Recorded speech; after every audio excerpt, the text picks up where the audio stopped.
Olá, família Manaim! Eu sou o Eduardo, estou aqui mais uma vez para esse desafio, o Manaim Cast. E como você sabe, a gente está nesse livro aqui do Francis Chan, Até que Sejamos Um. Se você não tem o livro ainda, dá tempo para você pegar o livro, ler o livro, acompanhar o podcast.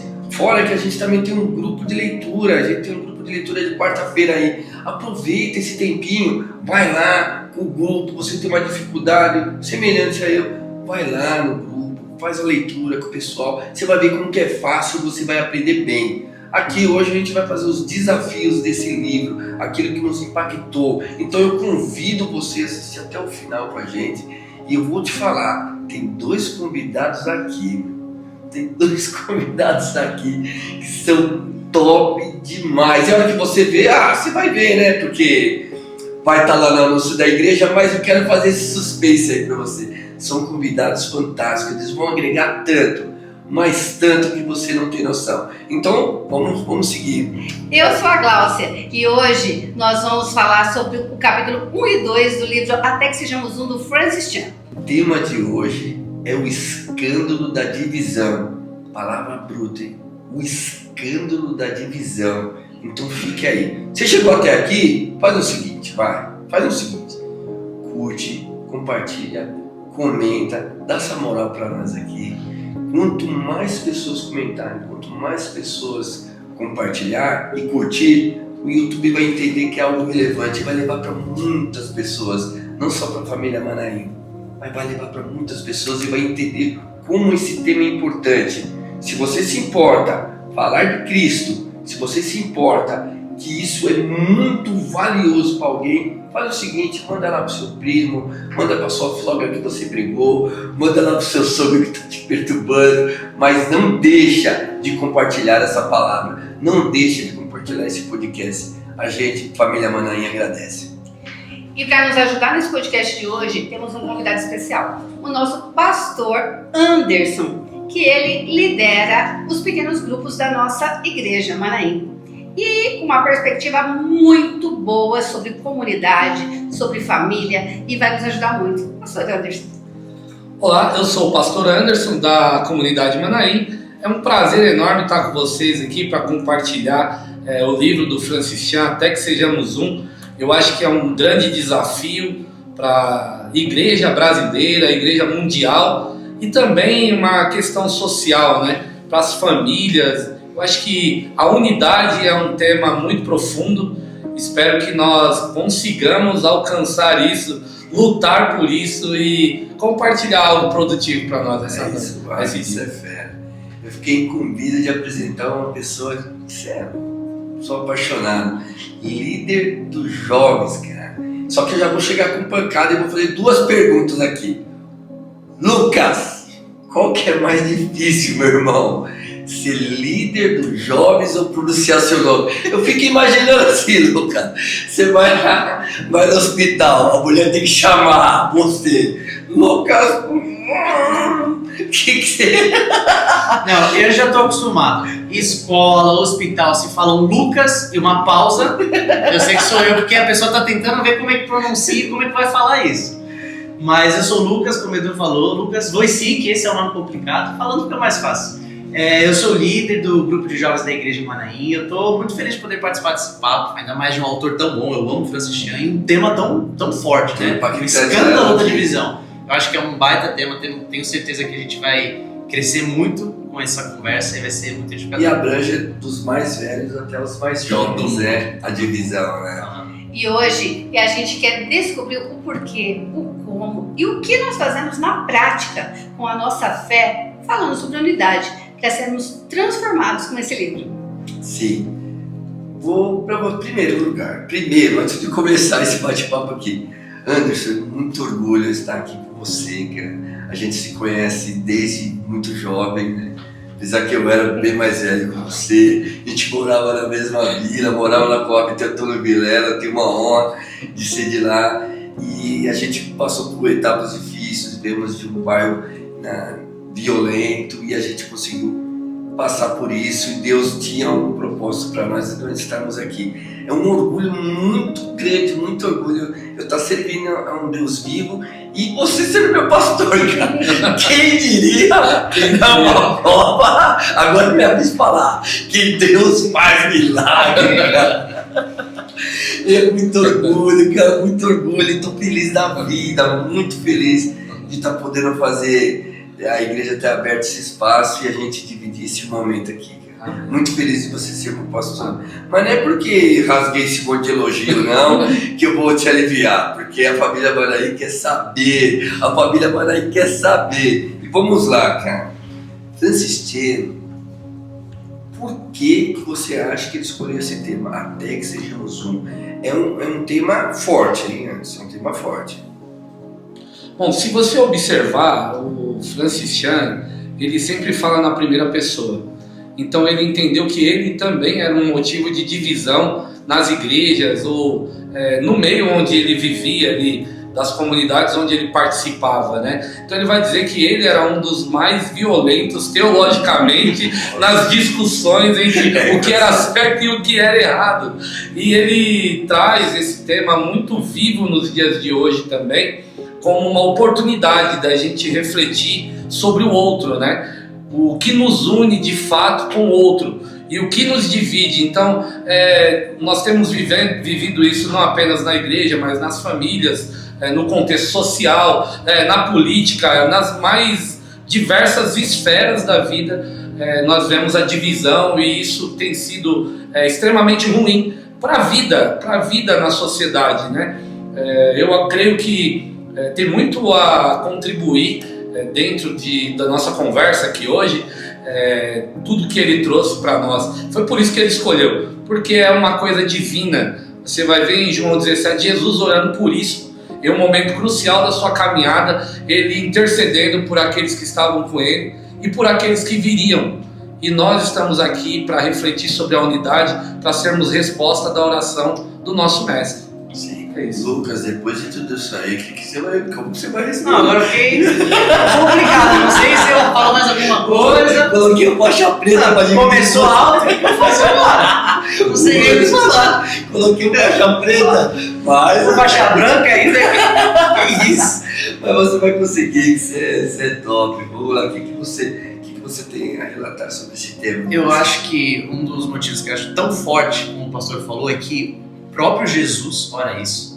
A gente vê a importância desse tema da unidade, como os apóstolos, os discípulos, a igreja ali, a igreja primitiva vivia essa unidade, esse ser tão intenso, mas ao mesmo tempo hoje em dia a gente vê que a gente está tão distante da ênfase que eles deram, sabe? Então a gente tem diversas doutrinas, diversas denominações e muitas vezes mesmo dentro, né, do guarda-chuva cristão, às vezes a gente vê outra denominação como outra religião. Então é algo que é uma unidade que parece ser muito longe, só que quando a gente vai para as escrituras a gente vê que não é um tema periférico, não é algo falado uma ou duas vezes que Jesus gastou pouco tempo, os apóstolos falaram pouco, mas ao longo de todo o Novo Testamento, ao longo do Antigo Testamento, por meio dos profetas, dos reis, dos juízes, de Moisés, a gente vê como o tema da unidade do povo junto com Deus é algo muito forte. Mas infelizmente hoje em dia a gente não consegue ver essa unidade tão enfatizada. Se foi pregado, isso a gente consegue desenvolver. E pegando esse gancho, Lucas, quando a gente fala de família de Deus, o que vem na sua mente? Você que lidera os jovens, assim, como você tem vivido falar sobre família no meio dos jovens hoje? Você tem, assim, uma tática? Porque, imagina assim, tantos jovens vêm de famílias divididas e eles chegam até a igreja buscando algo, né? E como que você faz essa reconciliação? Isso da família é assim, bem importante, eu vejo, porque jovens, adolescentes, jovens adultos, a gente vê como a questão de ter um grupo em que ele se identifica e se sente parte é muito importante. Então, por que a gente vê muitas pessoas dizendo que é na universidade que a pessoa muda de cabeça, ou as amizades da adolescência que influenciam para o mal ou para se desviar? É porque quando o adolescente, o jovem adulto, ele encontra essa sintonia, ele vai até o final para conquistar os objetivos daquele grupo, sabe? Então, o senso de pertencimento para o jovem é muito forte. Só que o que acontece? Até mesmo dentro da igreja, alguns grupos de jovens, pensando assim, né? Temos um ministério de jovens, mas tem grupos onde são mais amigos de uns, mais amigos de outros. A tendência ainda é pensar que são objetivos diferentes. Então, a identificação acaba quase que se tornando um objetivo, sabe? Quando, na verdade, podemos ter afinidade com certas pessoas, mas somos um grupo com um único objetivo. Independentemente se o jovem, ele é um jovem adulto casado, jovem ainda solteiro, um jovem no relacionamento. Mas eu vejo como a dificuldade é entender esses laços de amizade, ao mesmo tempo que colocar o objetivo em comum, que é obedecer a Cristo, que é amar a Cristo e mostrar Cristo para as outras pessoas. Então eu vejo como conseguir conciliar os objetivos é muito importante, mesmo em diferentes grupos e tribos, se é que a gente pode chamar isso dentro da igreja. Sim. Eu queria dar uma acrescentada, porque a gente trata, às vezes, de forma rasa essa questão. A gente esquece daquilo que fez com que nós nos dividíssemos, ou nós tivéssemos esse senso de divisão. Todo homem tem uma natureza caída, que luta por si mesmo. E quando nós lutamos por nós lutamos contra o outro, para ter razão, para que a minha palavra prevaleça, para que o meu jeito prevaleça, para que a minha ideia seja comprada. Então a gente vai dividindo. Isso é um conceito social que também é vivido na igreja e é vivido dentro das casas também. Se você for observar, nunca foi o plano de Deus que isso acontecesse no meio onde a gente vive. Na igreja nós temos ministérios, mas às vezes os ministérios lutam por si mesmos, como o Lucas falou. E quando nós lutamos por si mesmo, nós fracionamos a igreja e perdemos a força que a igreja tem para manifestar o que é família. O Chan chega a dizer que as pessoas olham de fora e elas não querem participar desta família.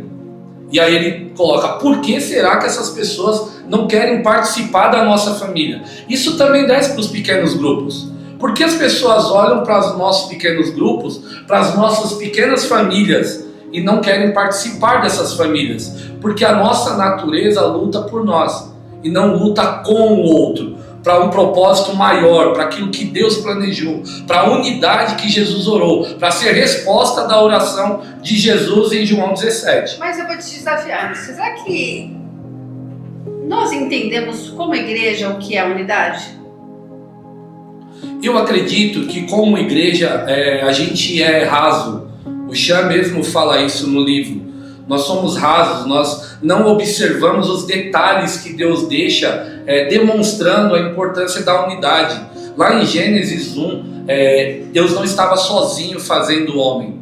Você vai ver em João capítulo 1, no versículo 3, que Jesus, ele é o verbo vivo. E o verbo estava onde? Estava com Deus lá no princípio. Em Gênesis capítulo 1, capítulo 2.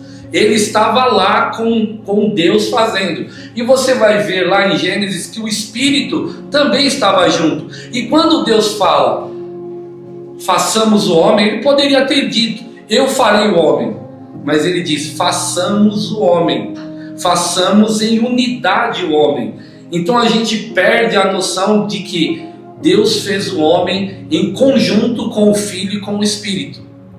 A Trindade estava reunida fazendo o homem. E hoje a gente quer tentar fazer tudo sozinho. Esse é o nosso problema, a nossa humanidade, né? Vem cá, vou falar pra você.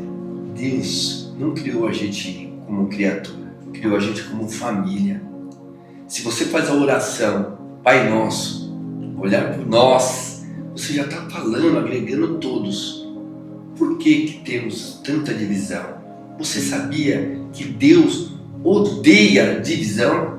Você tem noção disso? Pense. E assim, né? Anderson, uma pergunta para você aqui que tá mexendo, né? Porque a gente precisa começar com o porquê. O porquê que será que Jesus orou para termos unidade? Então, a pergunta que eu tenho aqui é assim, será que a gente está compreendendo qual que era o propósito de Deus em falar sobre fazer a criação? Qual que era o propósito dele? Será que a gente está sabendo, como igreja, qual era o propósito de Deus? Qual que é o nosso propósito? Por que Deus nos criou? E isso eu acho que está precisando de uma clareza maior das nossas partes como líderes mesmo, para a gente estar amadurecendo a igreja. E como que a gente começaria? Como que a gente usa essa unidade para a gente aprender o porquê que Deus tem esse propósito de família para nós? Eu acho que a gente precisa primeiro entender que quando Deus fala façamos o homem, Ele não está falando um homem específico. Ele está falando o primeiro homem, o Adão.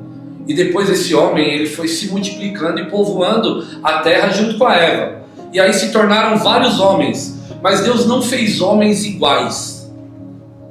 Deus não montou uma forma e saiu todo mundo igual, com a mentalidade igual, com a afeição igual. Quando Deus fala que soprou a vida dele em nós, Deus está falando do caráter dele, das características dele. Mas a nossa natureza caída nos distanciou dele e do propósito eterno dele. Então, cada homem começou a ir, cada um para o seu lado, decidir aquilo que queria para si mesmo, assim como foi no Éden. E aí cada um individualmente começou a decidir por si. E aí vieram as divisões. Então quando a gente aprofunda e entende que Deus fez o homem à imagem e semelhança dele, a profundidade disso a gente vê no outro Deus. E a gente também vê no outro a natureza caída. Mas quando nós enxergamos no outro Deus, a natureza caída é o mínimo. É aquela coisa que a gente tem a capacidade de deixar para trás, quando a gente entende isso com profundidade. Então eu creio que a gente está precisando conhecer um pouco mais esse Deus que é Pai, para a gente nos conhecer, se conhecer e conhecer nosso irmão. Porque se a gente não conhece profundamente a Deus, como que eu vou conhecer meu irmão? Sim. Então eu acho que está faltando a gente ter essa perspectiva de Deus como um Pai. Porque o que a gente vê hoje é as pessoas buscando a Deus como um Deus divino, uma divindade que resolve os problemas. Posso acrescentar? Não, claro. A minha cabeça funciona muito por imagem, sabe? Então assim, eu vejo como muitas vezes quando a gente pensa como é o relacionamento da igreja, o relacionamento com Cristo, como é o processo de devoção. Então eu imagino como se Deus fosse aquele ser, como a Glaucia falou, o ser supremo ali em cima, e nós estamos aqui como pequenas bolinhas e ligamos a Deus. Aí o que a gente faz? A gente está levemente perto de um, levemente perto de outro, quase como, sabe, aquela família que não tem tanta unidade, mas no Natal se encontra, dá um abraço, como foi o seu ano, foi muito bom, se encontra o Dia das Mães, Dia dos Pais, mas é aquilo de, o meu relacionamento com meu pai, com a minha mãe está ótimo, com o meu irmão mais ou menos, porque, sabe, é tarefa, é trabalho, é muita coisa, né? Mas Dia dos Pais, Dia das Mães e Natal eu tenho família. Então olha só, cumpri meu papel como um bom irmão, afinal de contas eu vi meu irmão, perguntei como ele tá, e cumpri meu papel como filho. No Dia das Mães e Dia dos Pais eu tô lá. Então eu acho que quando a gente pensa na vida cristã, às vezes entra só esse lado, de amarás o teu Deus. Mas quando a gente lembra que o segundo mandamento é tão importante quanto, a gente esquece que também tem que ter uma linha conectando nós com a pessoa que está do nosso lado, para que a linha toda seja fechada, sabe? Então eu vejo como são muitas formas de querer se colocar numa vida cristã, só que a pessoa que está do seu lado é tão importante quanto, sabe? E quando a gente vê de que Deus, ele era pleno em si mesmo, usufruindo de plena comunhão, satisfação, sendo um em três, a gente entende que desde a eternidade, a unidade sempre esteve presente. Assim como o amor, a alegria, a paz, a unidade também era algo feito muito antes sequer da Terra ser criada.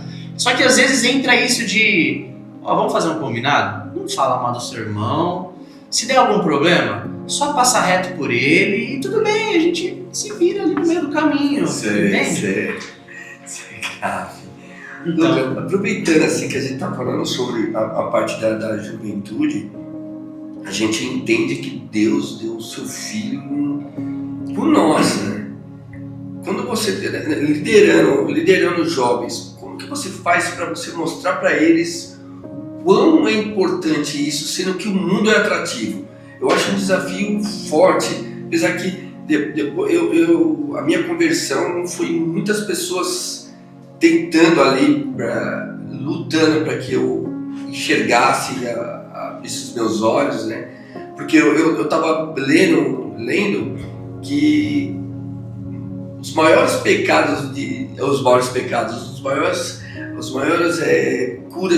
curas de Jesus foi pro cego. Aí você faz uma reflexão, a maioria das curas de Jesus ali, nas curas, foi para as pessoas cegas, porque ele queria que as pessoas enxergassem ele. A primeira coisa que as pessoas viam é enxergar a Cristo. E eu estava cego no meio dessa multidão e eu fui curado, glória a Deus. E hoje eu acredito que enxergo Cristo, apesar que eu estou num processo. Para a juventude, como que você faz isso, cara? Que deve ser dificílimo você falar assim, pô, somos irmãos, somos um só, Deus está por nós. Para você convencer o jovem isso, não é difícil. Eu acho que é complicado porque o jovem, não só o jovem, né, mas focando, a gente fica muito nisso de quais são as regras do jogo. O que eu tenho que fazer para ser cristão? E deixa eu analisar se essas regras são boas ou não. Então, muitas vezes, quando você vai conversar com alguém que não está no meio cristão, ele fala, nossa, mas essa regra é muito chata, mas essa regra não faz sentido. Mas isso aqui, por quê? Porque Deus, Cristo, é um ser que a gente não sabe muito bem o que é exatamente, que ele é o que? É uma pessoa, ele é uma energia, ele é uma entidade, ele é um vento, ele é um cara musculoso na montanha, que nem os gregos diziam. Então acaba se tornando algo tão longe que é só assim, é uma ideia antiga que mandaram eu fazer e eu tenho que fazer hoje 2.000 anos, 6.000 anos depois. Qual que é o sentido? É outro contexto, outra realidade. Então eu acho que tendo essa noção de que Deus é um ser relacional, onde a gente consegue ver o Pai por meio do Filho, e essa questão de relacionamento é tão importante que a gente tem o Pai, aí nós temos o Filho, e ainda o Filho, quando ele vai, ele ascende aos céus, ele ainda fala, calma, mas ainda vou deixar alguém, porque vocês não vão ficar sozinhos. Para mim é muito importante como a questão do relacionamento, contato, família, amor é muito importante, porque é justamente isso. Quantas vezes o jovem ele se preocupa mais em mostrar uma aparência porque aquele grupo pelo menos não julgou ele, entre aspas, entendeu? Se ele fez alguma atitude que a gente deveria reprovar, o outro grupo disse, não, tudo bem, todos somos humanos. Então ele sente parte de uma família. Só que o que acontece? Quando é apresentado tudo muito longe, faz o seguinte, cumpre isso daqui e vem nos cultos de domingo, parece que é algo muito distante, não faz sentido. Mas quando a gente consegue apresentar um pai amoroso, um irmão, um consolador, uma família, parece que não é regra, se torna basicamente, nossa, tem outra forma de viver. Então quando a gente vê que Cristo, quando ele está prestes a morrer, ele ora por nós, e não só os discípulos, porque ele mesmo diz aqueles que não viram, aqueles que não estão aqui, aqueles que ainda vão ouvir, a gente vê que é um coração de amor, um coração de acolhimento, um coração de família. Isso não significa que a gente faz qualquer coisa. Por isso que eu acho que as regras deixam de ser aquela lista do barbudo escrevendo na caverna, mas se torna aquilo de, poxa, eu não queria decepcionar meu pai. Poxa, eu não queria decepcionar meu irmão. Então se torna motivador de você entender o sentido real do que foi a morte e a ressurreição de Jesus. Uma coisa que Francis Chan deixa muito claro neste livro é o preço que Jesus pagou por nós na cruz. E aí, como que fica a nossa resposta diante da nossa mornidão e diante da nossa vida dividida em unidade? O que vocês acham sobre isso? Eu acho que se a gente parar e pensar que isso foi um dos motivos porque Jesus morreu e ressuscitou, é porque tem que estar numa posição muito destacada na nossa busca pela vida em comunidade, em unidade. Bom, eu acho, entendo que a mornidão no meio da comunidade, ela é um fato, e Jesus deixou também muito claro que haveria joio e haveria trigo, dentro de qualquer lugar, dentro de qualquer comunidade, dentro do evangelho dele, dentro da igreja dele e no meio das pessoas que ele chamou para ele. Então haveria o joio e o trigo, e quem separaria seria ele. A questão da mornidão é que os mornos eles acabam influenciando aqueles que estão vivos. Por quê? Porque as pessoas não entendem que o chamado do Evangelho, em Efésios capítulo 2, não é para que você tenha um comportamento legal daqui para frente. Isso é uma causa da divisão também. Isso daí é uma causa da divisão. Dentro da igreja. Em Efésios capítulo 2, ele fala que o chamado é para a morte. e para uma ressurreição com Cristo. E quando nós ressuscitamos com Cristo, aí o nosso caráter muda. E aí a gente começa a agir diferente. A gente não é mais morno, porque a gente é a habitação da Trindade, a habitação do Pai, do Filho e do Espírito. Assim como Jesus também orou, para que eu seja um com o Senhor, Pai, e para que o Pai seja um comigo, e para que nós sejamos um com eles. Então nós precisamos entender que, para que vivamos a unidade na plenitude dela, nós vamos precisar morrer para viver para Ele. Porque só assim o nosso ego é dobrado. Só assim a nossa vontade ela é dobrada. Porque o Evangelho não é um conjunto de comportamentos positivos aceitáveis pela sociedade. É um chamado para a morte, para viver do modelo que Jesus ensinou a viver quando ele andava pelo mundo. Não era uma pessoa que se apegava a qualquer conversa, a qualquer tipo de assunto. Ele era uma pessoa que andava pelo mundo com um propósito eterno. Sim. Entramos nesse tema agora sobre mornidão. É algo muito sério. Você está ali dentro da igreja, você está sentado ali, tipo, cumpri meu papel no domingo e vou embora. Guardei isso para mim, daqui para fora eu sou outra pessoa. A gente está falando sobre isso. Você não carregar a palavra do Senhor, você não dividir com aquela pessoa. Você fala do Evangelho para aquele cara na padaria que você compra o pãozinho. Você fala do Evangelho, como ele te transformou, para aquele cara que está dentro do ônibus, para aquele cobrador do ônibus, ou para o motorista. Você chega e fala para ele: bom dia, paz do Senhor maravilhosa. Você faz isso, você divide, você mostra o quanto Cristo é importante para você e como te transformou. As pessoas olham para você e falam: ali vai o servo do Senhor. Se isso não está acontecendo, você está morno. Eu acho que vai um pouco além ainda, Du. Vai além, porque o morno, além dele não ser participativo com o corpo, ele ainda incentiva outros a não participar. Então ele acaba influenciando a divisão dentro do corpo de Cristo. Ele é criado, formado por Deus para trabalhar em unidade, mas ele trabalha em prol da divisão. O morno tem essas características nele. E ele às vezes está lá no meio do corpo de Cristo. E a gente tem que orar e discipular para que ele se torne um pequeno Cristo andando pelo mundo. Então, a mornidão é uma questão muito profunda. E esse morno, ele não apenas interfere na comunidade, mas ele vai para dentro de casa, porque ele é um crítico da comunidade. E quando ele é um crítico da comunidade, ele atinge diretamente o jovem, que é o filho dele que está lá com ele. E muitos filhos hoje estão fora da comunidade de Cristo, porque os pais eram grandes mornos, críticos da comunidade, e os filhos viraram críticos da comunidade e, além da comunidade, críticos dos pais. Porque eu vou em uma igreja onde existe tantos problemas, então o pai critica mais a comunidade de Cristo do que o mundo, do que as coisas erradas que acontecem no mundo. E eles acabam desviando os próprios filhos. Eu vou aproveitar e fazer uma pergunta pro Luquinha, que eu não vi do berço cristão, a minha esposa Glaucia também não veio, você não veio, o Luquinha veio do berço cristão, foi isso, Luquinha? Eu vi uma vez um comentário muito legal. Você via seu pai lendo a Bíblia? Sim, meu pai, inclusive, ele é pastor, ele é pastor, então eu acho que ter esse contato em casa muda com certeza muita coisa.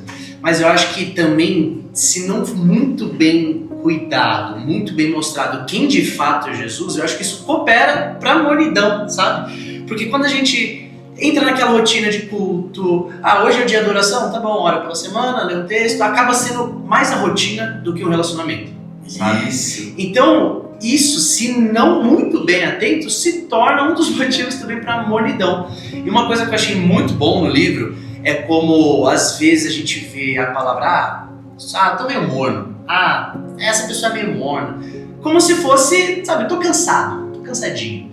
Mas quando a gente vê na carta, em Apocalipse, que trata sobre a mornidão, diz que Cristo está à porta pedindo para entrar. Então não se trata simplesmente de cansadinho, mas a gente fala... Ele é mal educado, então, ele é mal educado, vai bater. Exato, só que ainda entra essa questão de tô meio morno. Só que como assim você tá morno, cara? Você tá dizendo que você fechou a porta para Jesus? Você tá dizendo que Jesus tá batendo na sua porta, você tá mantendo ela fechada? Então também não é nem só uma questão de eu tô fora de forma. mas é algo que realmente precisa mudar na nossa vida. E complementando com outra frase que ele diz, acho que no capítulo 2, ele fala de que ele enfatiza como nós nos tornamos a habitação de Deus, como o pastor Anderson reforçou aqui. Só que pensa, se Deus habita em mim e eu não sou nada diferente daquela pessoa que Deus não habita, o Deus que habita em mim não merece ser adorado. Ele é um Deus muito fraco, afinal de contas, não tem nenhuma diferença entre mim e uma pessoa que não tem esse Deus.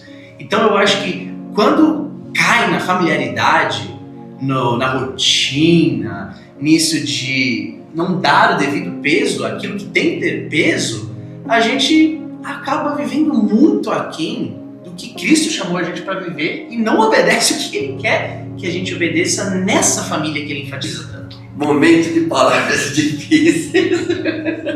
Já tá rindo, Luquinha. Não, mas ela contagia. Vulnerabilidade. É isso aí. Vocês entenderam? Pessoas vulneráveis. Pessoas vulneráveis. Vamos lá. Eu ia perguntar pro Lucas, mas vou perguntar pros três. Né? E cada um vai ter que dar a resposta aqui. Vamos lá, hein, meu. Pergunta difícil, hein? Como que vocês lidam com a discórdia dentro da igreja? Aquelas discordinhas, eu queria ser do louvor, essa música eu não gosto, esse pastor fala alto, essas coisinhas assim, ela fala mal do meu cabelo, Discórdia. As discórdias, vamos resumir em discórdias. Vocês presenciam isso como eu presencio. Como que vocês lidam com isso, Lucas? Primeiro, acho que é ser real e falar que é difícil. Não tem como. Então, eu acho que não tem como dizer que é só fazer a fórmula mágica e pronto, a gente resolve toda discórdia, todo conflito. Não há nenhuma questão afetiva ou emocional em tudo isso. Então, acho que ser realista de que isso acontece, eu acho que é o primeiro passo para a gente conseguir trabalhar essas discórdias. Porque às vezes fica... não é discórdia, não acontece, não fala nada. Tratar no silêncio é não tratar. É colocar embaixo do tapete, uma hora o tapete está gigante com um monte de coisa. Sim. Mas quando tem essas questões de discórdia, eu gosto de pensar por imagem, né? De que quando Cristo me chamou para sentar na mesa, Ele chamou outras pessoas para sentar na mesa. Eu não estou sozinho. Então, quando há um momento de discórdia, não tem que ser os dois de costas e cada um jogando uma bomba para trás. Não, a gente vai resolver sentado na mesa, que Jesus chamou ambos, e quando a gente está na mesa, a gente encontra o pão, que significa o corpo dele partido, a gente encontra o vinho, que significa o sangue dele vertido, e ao mesmo tempo a gente vê ele lavando os pés dos discípulos. Então, para mim, quando a gente tem essa imagem na cabeça, a gente vê aquilo que Jesus fez quando era eu causando a discórdia. Então, é um ótimo ponto de partida, de que eu fui o que estava causando essa discórdia, era eu que estava afastado, e ainda assim, foi Ele que me chamou, foi Ele que morreu, foi Ele que sofreu, foi Ele que lavou os pés. Então, diante disso, deixa de ser uma briga de foice, né, que falam para ser, olha, a gente tem esse objetivo em comum, o sangue de Jesus, o sangue e o corpo de Cristo. E aí, como é que a gente vai brigar? Sabe, a gente vê isso na igreja, né, que a gente tem que aprender a brigar, porque vai ter briga, vai ter discórdia, mas não tem que ser na humilhação, na ofensa, na difamação, mas de ser, olha, diante do corpo e do sangue de Jesus, como a gente consegue resolver isso daqui? Sabendo que Jesus é o nosso Senhor e Salvador, e que ambos somos discípulos e família de Cristo, priorizando a unidade, como a gente resolve isso? Eu acho que essa imagem, para mim, eu sempre tento usar ela em momentos de discórdia, algum desentendimento. O mais importante que a gente pode dizer é sentar à mesa. Anderson? Bom, eu creio que é um desafio realmente para todos nós, né? Porque na caminhada, às vezes a gente é o causador e às vezes a gente precisa ser o pacificador, né, da discórdia. Também fazer uma reflexão de você. Exatamente, é uma autorreflexão, né? E normalmente a gente evita as discórdias, né? Porque a gente é ensinado a superar sem resolver. Só que tá lá, é uma raiz. E se não se resolve, ela vai se aprofundando no coração. E o coração não vai ficando bem. Então, tratar os assuntos, eu costumo falar, é necessário termos conversas difíceis às vezes. E essas conversas difíceis não significa só que vão ser desrespeitosas, mas serão conversas que resolverão problemas que estão maquiados às vezes dentro da própria comunidade. E eu creio que a comunidade é chamada para exercer aquilo que é mais difícil, né? A misericórdia, o perdão, e é assim que a gente consegue produzir a unidade. E vai requerer da gente sofrimento, humilhação. Tem alguns irmãos aí que costumam dizer, né? Ninguém humilha o servo humilhado já. Então, quando a gente já entendeu o quanto a gente é humilhado diante de Deus, ninguém tem o potencial de humilhar a gente. Então a gente está sempre com a destra da comunhão estendida para o outro, né? Então a forma mais clara ou mais produtiva de tratar é trazer à tona e resolver. Sentar olhando no olho, sabe? Aquela coisa que as pessoas hoje evitam, porque vivem nas redes, né? Nas redes ninguém olha no olho do outro. A gente só está vendo o sorriso do outro. Sim. A gente não sabe as dores do outro, o que ocasionou aquela atitude do outro. Então a gente precisa sentar na mesa, como o Lucas disse, para que a gente possa ouvir o outro. A gente precisa ter uma audição mais ativa, para que a gente possa ser sensível ao outro, o momento do outro, para que a gente possa ser participativo na vida do outro de forma produtiva, para o crescimento espiritual e comunitário do outro. Então, eu creio que existe, vai sempre existir, porque somos humanos e vamos errar, mas é sempre superável e sempre o desejo de Deus que a gente supere. Sim, nossa. Então, eu creio que nós somos chamados para ser pacificadores, bem-aventurados os pacificadores. Eu acho que quando você chega num nível de ser um pacificador, é porque você está alcançando uma maturidade. Então, no meio da igreja, a gente precisa saber muito bem, assim, os líderes, principalmente, têm que estar nesse papel, eles têm que estar nessa linha, porque as discórdias, elas vêm, existem, e precisa ter uma escuta ativa, porque às vezes a gente despreza o que o outro está chamando de discórdia, sabe? Então, muitas vezes a gente precisa ter uma escuta ativa para a gente ser um pacificador. O pacificador, eu acho que o mundo, as pessoas estão precisando ser ouvidas. E às vezes o que a gente chama de mimimi, o que a gente chama... Eu tenho muito mimimi, mas é por falta de maturidade. E uma das coisas que eu percebo muito, que é muito mais fácil a gente lidar com crianças e adolescentes do que formar adultos. Porque adultos têm opiniões, adultos têm responsabilidade. Então, eu acredito que a gente precisa ser um pacificador para levar essa pessoa a uma maturidade. E isso para mim, assim, eu tenho vivido isso. Eu já fui essa menina que mal compreendida e que, graças a Deus, eu tive pessoas ao meu lado me levando para uma maturidade, que hoje eu vejo coisas assim, eu já passei por isso. Hoje eu dou aula para as crianças e eu vejo isso, eu falo, calma, vem aqui. Então, para nós do Ministério Infantil está sendo um desafio. Eu fui a primeira a dar aula sobre a unidade, meu Deus do céu, foi uma loucura. Então, assim, como isso a gente está precisando observar que vem de dentro para fora. E esse de dentro para fora começa do lar para a igreja, da igreja para dentro dos lares, e isso é muito importante. Quando a gente olha, a gente para pensar nessa questão que existe lá dentro, esse modelo de divisão, modelo de pensamento secularizado, encharcado por conceitos sociais individualistas, e a gente começa a formar grupos ou tribos, como o Lucas colocou, que se dividem e se fracionam dentro de uma comunidade. A gente está formando, como o Francis Chan chama, de um discipulado profano, porque a gente está dando ouvido à boca do diabo, ao invés de trazer as pessoas para perto e formar neles um corpo uníssono, né? Que o Chan também trata. Então nós só seremos uníssonos quando estivermos com a mentalidade encharcada de Cristo, daquilo que Ele planejou para a igreja, para o corpo de Cristo, e nós calarmos esses discipulados profanos que servem simplesmente para montar tribos e grupos separadamente. Então, essa questão é muito profunda e precisa ser sempre levado para cima do mar, sabe? Não ser tratado de forma submersa, porque envolve a vaidade da liderança, envolve a vaidade dos membros. Então é o que eu quero, a pessoa que eu quero, o outro que... E não trata o caráter das pessoas para que elas se tornem realmente pequenos cristos na comunidade. Sensacional.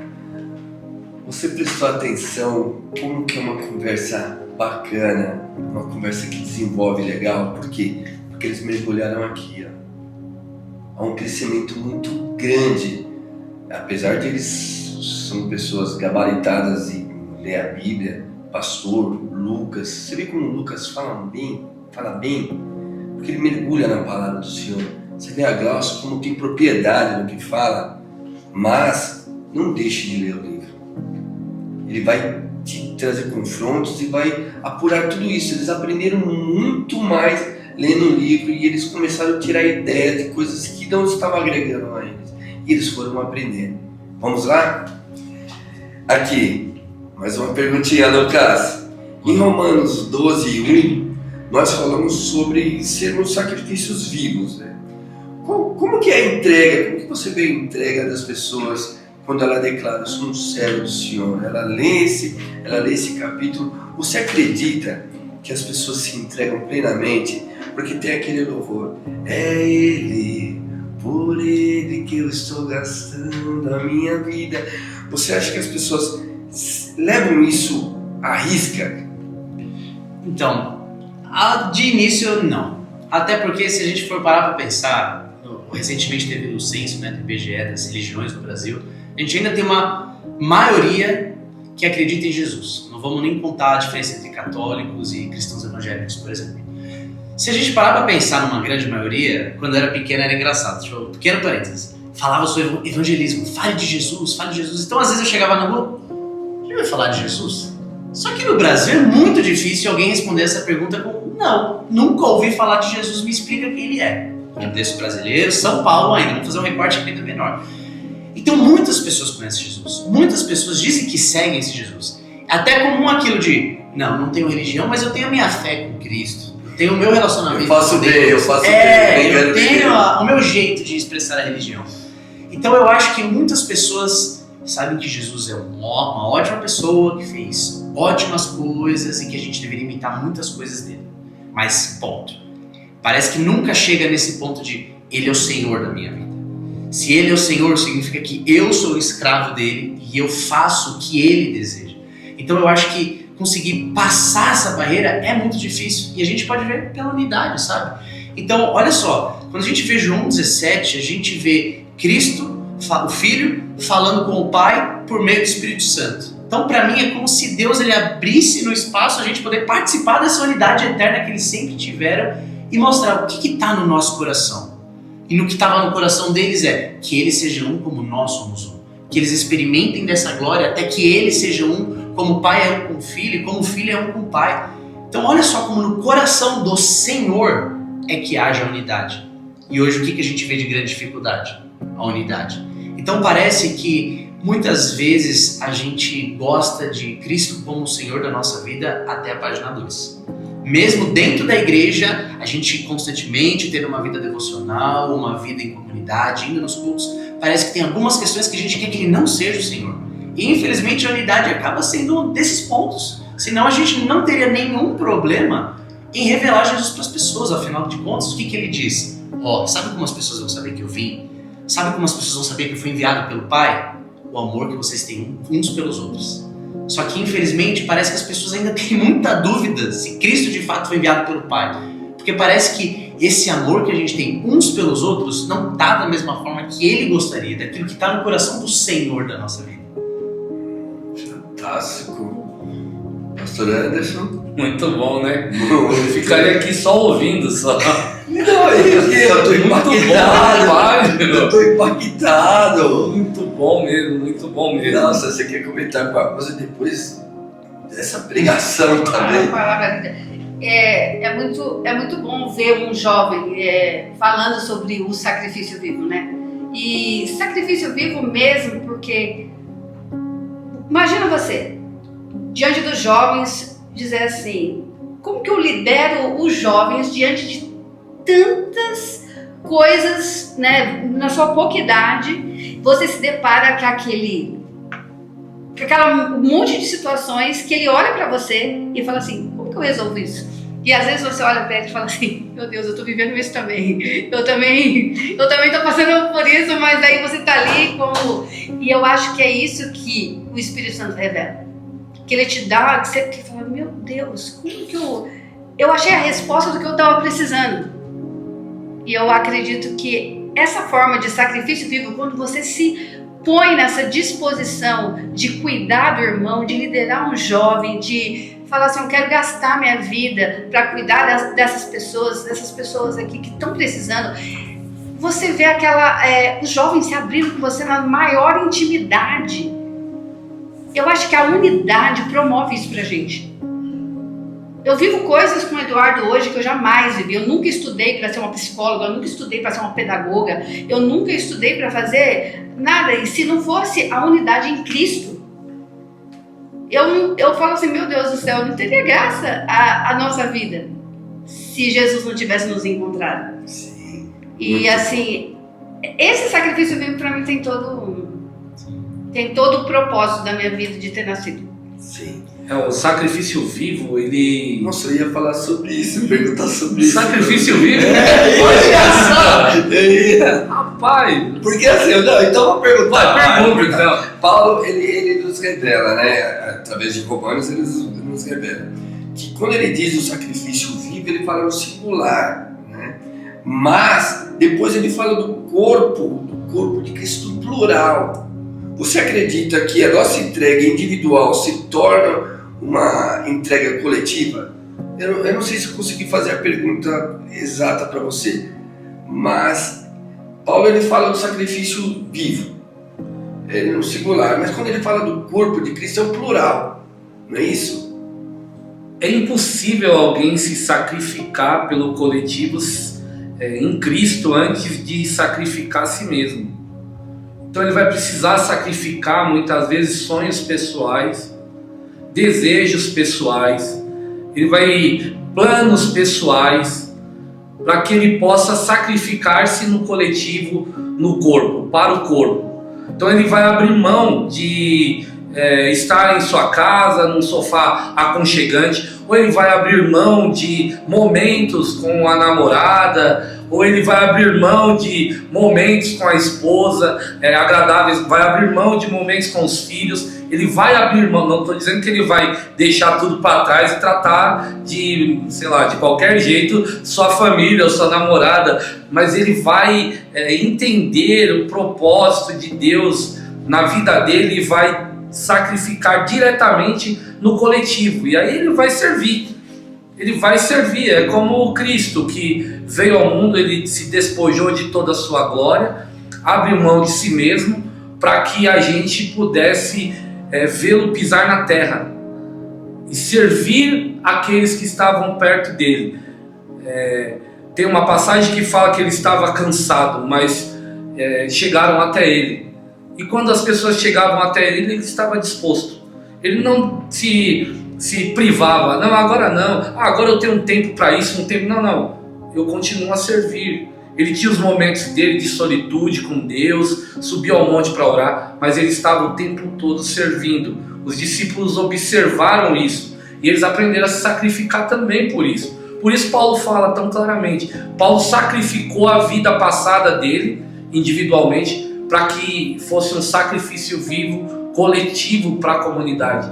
E hoje estamos aqui falando sobre ele. Também a gente pode esquecer que isso é um ato voluntário, né? Um ato voluntário. É uma expressão totalmente assim que o Espírito Santo revela a cada um. É uma revelação do Espírito Santo.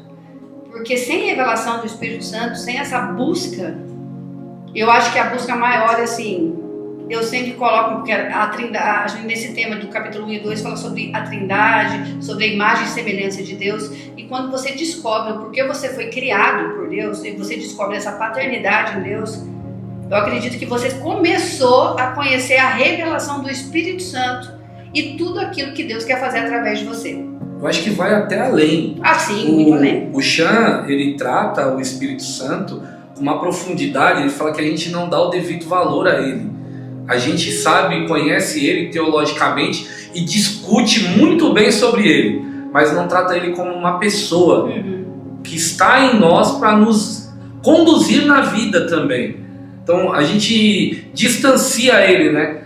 A gente acha que Jesus deixou ele como uma divindade para a gente ter ele esporadicamente. Não, ele está o tempo todo e ele tem ciúmes de nós. Exatamente. E é como se a gente levasse ele para a igreja e quando fôssemos trabalhar e fosse para a escola e tal, a gente vivesse a nossa vida secular, a gente deixasse ele em casa.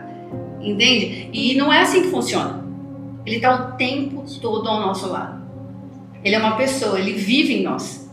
E eu acredito que, assim, pro Lucas, como que o jovem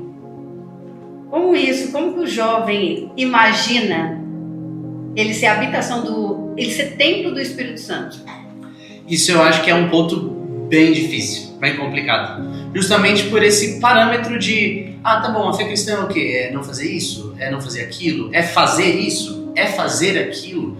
Mas conseguir entender esse nível de profundidade, não, de relacionamento profundo que o Senhor quer com os seus filhos, é onde eu acho que vira uma chave e ajuda o jovem a conseguir negar a si mesmo, negar aquilo que ele vai encontrar na universidade, aquilo de, os vícios rápidos e fáceis que ele encontra ali, porque ele entende que agora ele não vive para ele mesmo, ele vive para outra pessoa. Ele entende que Cristo é o Salvador. Então, diante disso, ele fala, tem outra forma de viver do que fazer o que ele está me pedindo, porque aí ele cai na real e fala, ele também é meu Senhor. Então eu não vivo mais simplesmente, tamo junto, Jesus, é nós. Mas ele fala, o que vai entristecer o coração de Jesus? O que vai entristecer o coração do Espírito?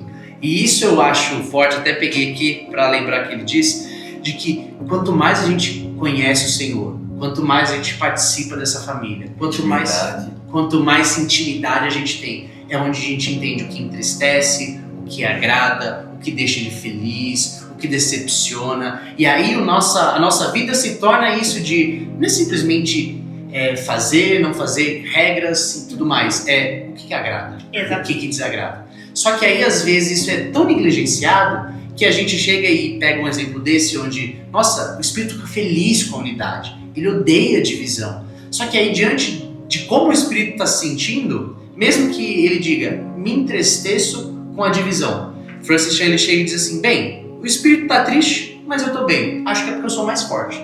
Então eu acho que é trazer essa realidade para o jovem, do relacionamento, nossa, que pancada, do pessoal, é onde você fala assim, poxa, se o Espírito está triste, é porque o meu coração tem que estar triste com isso aqui também. Então se eu mudar a minha vida, deixa ele feliz, aquele a quem eu amo, que é o amado da minha alma, então beleza, eu tô feliz também com isso. Então Se você está forte ou estar bem, não significa que você é mais forte que ele. Significa que você é insensível a ele. Exato. Tem um detalhe que uma vez um amigo meu me contou, é cristão, eu estava na base no início de servir, apesar que eu estou no início, vocês já estão na... Sempre no vocês estão no sólido, eu estou na papinha, mas ele falou assim, não, o Espírito Santo vai te frear. Eu não acho que o Espírito Santo ele freia, ele te alerta. Ou eu estou errado? E agora? Eu acredito que eu pegando um gancho ainda no que o Lucas estava falando, o Espírito Santo ele nos ajuda, e linkando com você, a levar-nos ao arrependimento. Então, quando esse entristecimento, porque o arrependimento tem uns pontos, né? Então, essa tristeza já é um sinal que o Espírito Santo está incomodando ele. Então, ele está revelando. Então, quando eu fico triste porque eu briguei com meu irmão, porque eu não tô lá na igreja, eu não tô sendo unido com o meu próximo, olha, uma palavra que o pastor coloca no culto para te alimentar, aí você fala assim, Jesus, o que eu faço com essa palavra? O Espírito Santo está te incomodando. O que eu faço com tudo isso? O que eu faço com essa leitura? O que eu faço com esse podcast que eu estou escutando? O Espírito Santo está me revelando o quê? Eu não estou me entristecendo de nada? Algo está errado. Eu preciso reavaliar entra no eu estou conhecendo a Deus verdadeiramente? Então é esse conhecer. Quanto mais eu conheço alguém, mais intimidade eu tenho com ela. Aí a gente cai num ponto que a gente escuta muito nas redes e as pessoas falando. É como se o evangelho não é um conjunto de regras, o evangelho não é um modelo de comportamento, o evangelho o evangelho não é. Mas depois que você entende o evangelho, o seu comportamento muda, as suas regras de vida mudam, porque o evangelho também tem os seus padrões. É impossível dizer que não tem os seus padrões. Jesus tinha os padrões dele. O evangelho também tem os seus padrões. Então a gente vai de encontro à pergunta do Edu. O Espírito Santo, ele nos constrange, ele nos alerta, mas a gente sabe o que é certo e o que é errado também. Não é bobo assim. Não, então eu sou cristão, não é por causa dos conjuntos de regras. Não, a gente sabe que existe algumas coisas que nos conduzem a um caminho de perdição, porque esse caminho existe. Mas eu creio que quando você conhece a Deus, não é sobre regras, é sobre princípios. Princípios, regras, eu creio que é burlada. As regras são burladas. É a maneira como você atende a regra. E os princípios você responde. Os princípios são vitais. Os princípios são vitais. Então, assim, princípios, quando você conhece a Deus, assim, você fala assim, isso é princípio. Então, eu acredito que o comportamento, muitas pessoas, assim, você muda o comportamento, você muda, mas você não é transformado de dentro para fora. E quando você é transformado de dentro para fora, não é sobre mais comportamento, é sobre uma transformação real, visível, e a pessoa não está incomodada mais assim de transparecer nada. Eu conheci um Deus que deu a vida dele por mim, e ele fica triste porque eu estou deixando meu irmão ir para o inferno e eu não estou fazendo nada. Então eu creio que nesse tempo todo sobre unidade, Deus está clamando, e Jesus, ele clama para nós em oração pela uma responsabilidade, porque como ele se deu em sacrifício vivo, esse clamor que ele faz, que chegou nos discípulos, ele teve que morrer, ressuscitar, voltar para os discípulos caiu a ficha, um negou, o outro traiu, e aí vem toda uma bagunça, e eles não estão mais incomodados como eles vão morrer. E quando essa ficha cai em nós, se torna tudo mais tranquilo. E por isso que o Evangelho, a gente está aqui hoje, 2025, falando sobre o Evangelho, porque os discípulos tiveram essa conversa. E no livro mesmo ele fala, né? Aqueles que creram em mim não me viram. Meu Deus! Então, assim, que bênção que a gente tem. Olha só o que veio aqui essa pergunta. Isso aqui é top. E vai impactar você. Eu vou falar impactar e vou falar para os jovens bugar. Vou fazer algo assim. Para você mais tiozão igual eu, atrapalhar a mente. E para os mais jovens aí da turma do Lu, bugar. Então já que a gente está querendo alcançar os dois públicos, a gente vai fazer essa pegada aqui. Então vamos ver. Gente, eu estou seguindo a mesma batida. Vamos lá. Imagine se você descobrisse que toda a sua vida cristã foi baseada no mal entendido. Presta atenção nessa pergunta, agora eu vou te provocar. Pode? Como que eu falaria isso para dona Marilene, que está há anos no Evangelho? Eu falo, dona Marilene, essa caminhada que a senhora teve aí, vou revelar para a senhora que foi tudo mal entendido. O livro me revelou. Como que eu posso fazer isso? Bom, eu acho que a gente, para conversar com alguém ou para ensinar, para discipular alguém, a primeira coisa que a gente precisa olhar para essa pessoa é como um filho de Deus. Olhar para a igreja como a noiva de Cristo. Então, a gente sempre vai falar com compaixão. Então, nosso coração se enche de compaixão. E aí a gente busca em Deus as palavras certas. Porque também deixar de conversar e de esclarecer é um problema também. Então, ir buscar em Deus essa temperança para dialogar e para fazer com que a pessoa entenda que ela seguiu um modelo de cristandade ou de religiosidade a vida inteira e se prendeu a esse modelo e ela vai até o limite dela, até o final da vida dela desse jeito, e que estava tudo errado, é algo de alta complexidade também. Muito, alta tremenda. complexidade. Tremenda. E eu acredito que ir muito agudo é ruim. Então, é algo que vai precisar nascer do próprio espírito, assim como o próprio Francis Chan, quando ele reconhece que ele era um daqueles que dividiam também, que falava mal de outras denominações, que brigavam com pessoas por causa de posições ou visões teológicas, né? Então é algo que nasce do espírito. Então o alerta não pode ser humano, da minha carne, provocado pelo meu intelecto. Precisa ser algo do espírito, nascer do coração de uma pessoa para o coração da outra. Aí Deus faz a parte dele, né? E confiar que o espírito opera. Lucas? Eu acho que para isso, primeiro é pregar com a própria vida, sabe? Porque eu acho que nisso de querer sempre, o tempo todo, bater a Bíblia na cara da pessoa, eu acho que isso não resolve. Porque foi o exemplo que você deu. Como é que a gente chega com uma pessoa 60 anos de vida cristã e toma aqui dado, toma aqui dado, toma aqui dado? Como você faz isso?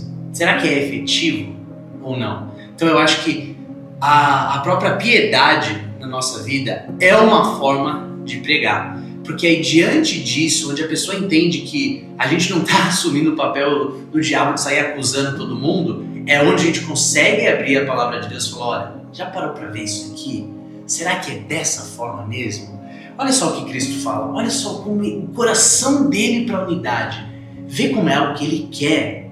E poxa vida, ele não é o Senhor da nossa vida, eu quero fazer o que ele quer, eu quero obedecer os mandamentos. Então, vamos mudar? Olha só, isso é tão importante. Vamos começar eu e você? Vamos tentar? Só nós dois? Vamos ver como funciona? Então eu acho que quando a gente sai daquela guerra de eu tenho a sabedoria suprema e você vem com o caminho de mostrar pela própria vida e então abrir as escrituras tendo essa, sabe, esse amor na fala, mas também a confrontação, mas também que não é uma acusação, mas te exorta, mas te edifica.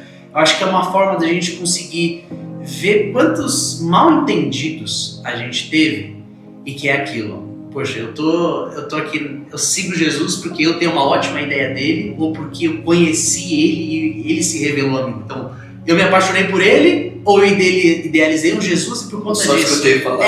Entendeu? Então eu acho que a gente ser esse sacrifício vivo, como a gente falou, se eu sou um sacrifício vivo, a pessoa do meu lado reconhecendo, obviamente a gente não tem que viver pensando que terceiros pensam de nós, mas a gente sendo exemplo em nós mesmos, facilita, obviamente não significa que é fácil também, mas facilita esse caminho de, olha só o que as escrituras estão falando, olha só o que Jesus está falando, cara, vamos seguir, vamos fazer o que ele está falando, não é um mandamento, vamos atrás disso, vamos tentar fazer isso. Que acho que isso mostra esse objetivo em comum que a gente tem. E não é eu contra o pastor Anderson, ou um contra o outro, mas vamos se ajudar a fazer o que ele está mandando. Eu acho que isso é uma forma que coopera junto com a ação do Espírito Santo. Pensando um pouco na linguagem, o próprio Jesus dá exemplos de como dialogar. Ele falava com pessoas através de parábolas, para que a linguagem atendesse. E eram judeus que viveram a vida deles entregando ofertas no templo, vivendo para o templo, e ele começa a mudar aí a história através de parábolas, com discursos e falas compreensíveis, encharcados de compaixão. Isso muda tudo na conversa. Estamos chegando ao fim de mais uma Manaimcast. Curtiu? Valeu a pena você ficar até agora com nós? Que legal! Curtiu os convidados? Tenho certeza que você curtiu. Não tem como. Se você ficou até agora é porque foi ótimo. Os entrevistadores, conseguimos atingir? Espero que sim, né? Ótimo, Espero que sim. Faz o seguinte, a Igreja Manaim A gente está fazendo esse podcast, cultos, porque tem um propósito para isso. A gente quer que você chegue mais próximo da semelhança de Cristo. Isso é muito importante. Eu busco isso, o pastor busca isso, o Lucas busca isso, a Gláucia, a diretoria que está fazendo aqui. Você não viu, tem uma galera aqui, uma galera. O Oswaldo busca isso, estou brincando com vocês, mas nós buscamos isso. Nós fazemos parte de um corpo, nós fazemos parte da família Manaim. Então vai lá. Se você não consegue ir no culto, nós temos uma reunião chamada confraria. Procure saber. Embaixo vai estar aqui o link do WhatsApp da igreja. Entra lá, vê uma confraria mais próxima de você. Vai lá, aposto que vai ter alguém lá de gabarito sensacional para dar a palavra do Senhor e você começar a fazer essa caminhada. Alguém fez isso por mim, eu quero fazer isso por você também. E hoje nós aprendemos o propósito, que é Deus formar uma família aqui na Terra. E com isso Ele deu o seu único Filho, Jesus Cristo, para morrer como sacrifício vivo por nós. E a nossa conversão vem com a revelação do Espírito Santo. O Espírito Santo que nos convence de tudo isso que a gente tem vivido aqui e aprendido também. Eu espero que vocês estejam assim refletindo, que foi muito importante a presença de vocês, o que vocês trouxe para nós, como ajudou e tudo que a gente tem assim para mostrar para tanta gente aí sobre unidade. Na verdade a gente veio para fazer uma entrevista, mas a gente sai daqui transformado, né, cara? Você é louco, meu, você é louco. Eu achei que o Lucas ia ficar intimidado porque tá do lado do faixa preta. Não, moleque botou pra deitar. Vem comigo. Pé balançando aqui embaixo. O tique nervoso aqui. Tô me controlando. O Lucas, toma cuidado, né? Tô olhando esse moleque lá na frente. É doido. Batendo na Bíblia lá na frente, vai ser desse aqui. A palavra do Senhor. A pergunta de encerramento de hoje é: seremos resposta da criação vivendo como uma família de filhos unidos ou ficaremos presos na mornidão ou na divisão? Teremos resposta, com Seremos certeza. Resposta. Fomos chamados como respostas. E também, né, pra gente formar a galera é para ser resposta de muitos, né? Exatamente. Se o nosso mestre orou, quem somos nós para não ser essa resposta à oração dele? Amém. Sim. Por que vocês recomendam a leitura do livro? Bom, esse livro, além de trazer uma autorreflexão pessoal, também vai trazer o sentido da unidade para a comunidade e ele vai atingir diretamente o seu convívio social, convívio familiar. Então, é importantíssimo assim, compreender as nossas fragilidades nesse campo que vivemos, né? Na sociedade, os lugares onde estamos inseridos. E o livro vai nos mostrar como reagir a tudo isso, né? Essas divisões aí na vida. Lucas, a oração de Jesus pela união, por que é tão importante? Porque para mim ela revela qual é o coração da Trindade em relação a essa família que ele está buscando, que ele está querendo formar, sabe? Então, se família, um povo, uma comunidade é tão importante para o Senhor, também tem que haver como esse povo, essa família se relaciona. E a forma como ele deseja é que nós sejamos um, como a Trindade é um. Então também não é nem um relacionamento superficial de tudo bem, foi a semana? Foi tudo bem, isso, foi ótimo, tchau, até domingo que vem. Mas é aquilo, como a gente fala, né, pastor Anderson? É vida na vida. É você de fato se importar com a pessoa que está do seu lado. É você ver, como diz em Filipenses, que a pessoa que está do seu lado você tem que tratar como uma pessoa superior a você. Porque a outra pessoa vai olhar para você e vai te tratar como uma pessoa que é superior a ela. Por isso que acho que entra muito no sacrifício vivo, de somos uma comunidade de sacrifícios vivos que viram um sacrifício definitivo de Cristo e estão replicando. E a gente vê na oração de Jesus qual é o coração do sacrifício supremo, e é que a gente seja um. Boa. Amém. Vamos terminar assim, né, Glaucia? Como a gente sempre termina. Com uma palavra, o que você poderia falar? Com uma palavra não, pode falar uma frase final. Uma frase final. Você bonzinho hoje. Vou ser bonzinho hoje. Ufa. Uma frase final pra gente terminar aqui de empate. Mas olha pra essa câmera aqui, Luquinha. Fechou. Eu diria quase que uma paráfrase do que o Francisco coloca no final do capítulo 2, se não me engano, que é que nós possamos sentir aquilo que ele sente, para que a gente possa fazer aquilo que agrada o coração dele. Boa. Anderson, pra essa câmera aqui. A lente da verdade, meu irmão. A unidade, ela é uma luta que nós vivenciamos todos os dias e vimos muitos homens lutando por ela no decorrer do tempo e devemos continuar lutando por ela. A unidade é o que impulsiona e traciona a igreja. Uma igreja unida, ela cresce, porque as pessoas têm desejo de participar dessa família unida, né? Nossa. A união em Cristo nos fortalece. Boa. Eu vou agradecer. Obrigado, pastor Jorge, por ter corrido atrás de mim aí, por ter acreditado que eu poderia ter a salvação. Obrigado, pastor Jorge Bitu.